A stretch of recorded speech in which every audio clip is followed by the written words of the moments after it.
మన పూర్వీకుల దగ్గర నుంచి తరతరాల దగ్గర నుంచి గత 14 తరాల క్రితం నుంచి వస్తున్నటువంటి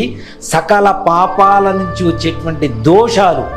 మన పూర్వీకులు చేసినటువంటి తప్పులు గ్రహస్థితి రూపంలో మన జాతకంలోకి వస్తూ ఉంటాయి. ముఖ్యంగా శుక్ర, కుజ, రాహు, కేతు, గురు, రవి గ్రహాల రూపంలో మనకు ఉండేటువంటి స్థానాలు మనకి బాధ కలిగించేటువంటి, నష్టాన్ని కలుగు చేసేటువంటి, అనుకున్న పనులు చేయలేనటువంటి పరిస్థితుల్లో గ్రహ సంచారం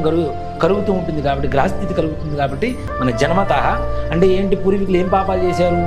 ఆడవాళ్ళని ఏడ్పించడం కానీ, జంతువుని చంపడం కానీ, పాములు చంపడం కానీ, గోవధలు చేయడం కానీ, భ్రూణహత్యలు చేయడం కానీ, స్త్రీ హత్యలు చేయడం కానీ, బ్రహ్మహత్యాది పాతకాలు చేయడం కానీ, అలాగే వృక్షవధులు చేయడం కానీ, ఇవన్నీ కూడా మహాపాతకాలే. ఆడవాళ్ళని కన్నీటి బొట్టు పెట్టించడానికి కారణమైనటువంటి ఆ కుటుంబంలో ప్రతి ఒక్కళ్ళకి